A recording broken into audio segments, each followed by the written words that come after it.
एक अच्छा खासा 550-600 पेज के लगभग का ये उपन्यास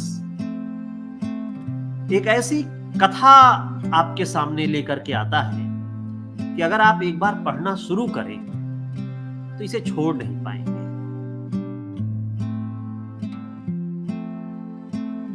ये पिछले 40 साल में जो कुछ भी अवध में घटित हुआ है राजनीतिक तौर पर, उस सब को अपने भीतर समेटे हुए है।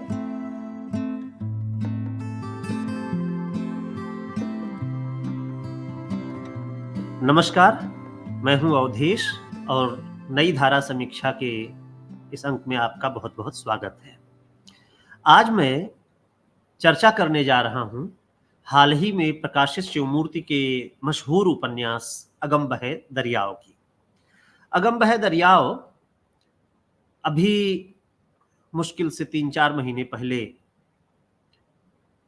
प्रकाशित हुआ है और प्रकाशन के साथ ही ये शिवमूर्ति के सारे उपन्यासों में सबसे चर्चित उपन्यास बन गया है। एक अच्छा खासा 550-600 पेज के लगभग का ये उपन्यास एक ऐसी कथा आपके सामने लेकर के आता है कि अगर आप एक बार पढ़ना शुरू करें तो इसे छोड़ नहीं पाएंगे। कथा बहुत साधारण है और कथा कहा जाए तो बार बार कही गई कथा है। ये वो कथा है हमारे गांवों की, जहां एक तरफ शोषण करने वाले लोग हैं, दूसरी तरफ किसान है जो शोषित हो रहा है, लेकिन नैरेटिव थोड़ा बदलता भी है। आज की तारीख में सिर्फ शोषण और शोषित के मुहावरे में गांव को नहीं परिभाषित किया जा सकता, बल्कि उसका एक नया मुहावरा है और वो मुहावरा है दमन और प्रतिरोध का।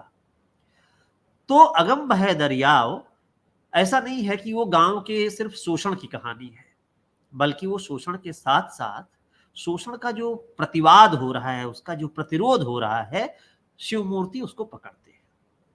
शिवमूर्ति बहुत जबरदस्त किस्सागो हैं।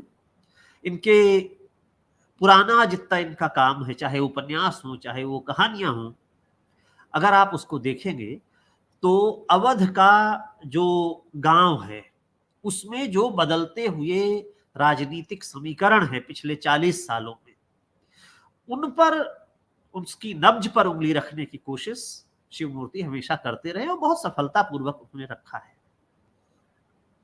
अगम बहे दरियाओं शिवमूर्ति की अपनी रचनात्मकता का शिखर भी है। शिवमूर्ति ने अगम बहे दरियाओं के जरिए पिछले 40 साल से ज्यादा वक्त में उनकी जो कथा यात्रा फैली हुई है उसको एक तरह से समेटा है और एक बड़ा महाकाव्यात्मक रूप दे दिया है। इस उपन्यास में एक तरफ छत्रधारी सिंह जैसे लोग हैं जो किसी के सगे नहीं हैं, वे किसी की भी जमीन हड़प सकते हैं, जो उनके हितैषी हैं, जो उनके घर में काम करने वाले लोग हैं, जिन्होंने कई पीढ़ियां अपनी खपा दी उनके घर में काम करते हुए, उनकी हलवाही करते हुए, उनकी जमीनें भी हड़प लेने वाले लोग। तो दूसरी तरफ विद्रोही जैसे चरित्र हैं, जंगू जैसा चरित्र है जो प्रतिरोध की आवाज बनते हैं। बदलते हुए राजनीतिक समीकरण में, बदलते हुए राजनीतिक परिवेश में वो एक महत्वाकांक्षा पालते हैं कि हमको भी आगे बढ़ना है और बाकायदा चुनाव के जरिए परास्त किया जाना है ऐसे लोगों को।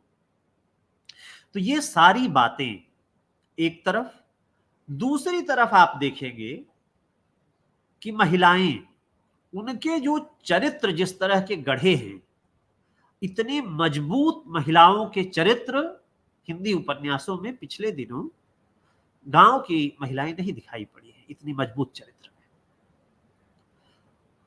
एक तरफ आपातकाल है जहां पर नसबंदी का पूरा कार्यक्रम चल रहा है। गांव गांव में अधिकारी कर्मचारी, सरकारी कर्मचारी जा करके छोटे बड़े बूढ़े किसी को भी पकड़ करके ले आ रहे हैं और नसबंदी करवा दे रहे हैं। तो वहीं ऐसी ग्रामीण महिलाएं आपको दिखाई पड़ेंगी जो अपने पति को पकड़ने के लिए आए हुए अधिकारियों से भिड़ जाती हैं, उनकी कलाई मरोड़ देती हैं, उनसे लड़ बैठती हैं और इतना बड़ा ये मोबिलाइजेशन होता है कि अधिकारियों को जान बचा करके भागनी पड़े। तो ऐसे महिला चरित्र वो भी इसमें दिखाई पड़ेगी। तो आपातकाल से एक तरह से कहा जाए तो ये कहानी शुरू होती है मोटे तौर पर, और फिर मंडल कमीशन का आना, राम मंदिर आंदोलन और उसके आसपास, उसके थोड़ा से पहले जिस तरह से उत्तर प्रदेश में एक दलित चेतना का उभार और राजनीतिक तौर पर उसकी अभिव्यक्ति, उसका बिखराव, उसकी सीमाएं, वो सब कुछ ये उपन्यास दर्ज करता है। तो अगर हम ये कहते हैं कि गोदान प्रेमचंद का वो शाहकार है जो एक किसान से मजदूर में तब्दील होते हुए होरी की कहानी कहता है, जो उपनिवेशवाद का शोषण है उसकी कहानी कहता है, तो हम ये कह सकते हैं कि अगम बहे दरियाव पिछले 40 साल का अवध का महाकाव्य है।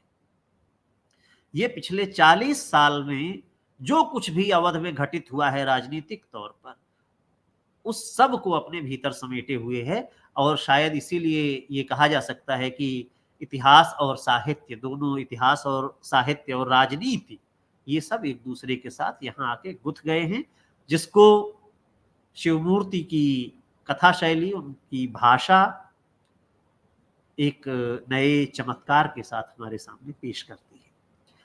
इसलिए थोड़ा स्वस्थ है, मोटा उपन्यास है, लेकिन मैं बड़े दावे के साथ ये कह सकता हूँ कि अगर आपने एक बार इसे उठा लिया पढ़ने के लिए तो आप रख नहीं पाएंगे। इसको जरूर पढ़ा जाना चाहिए। राजकमल प्रकाशन से ये प्रकाशित है। बहुत बहुत धन्यवाद।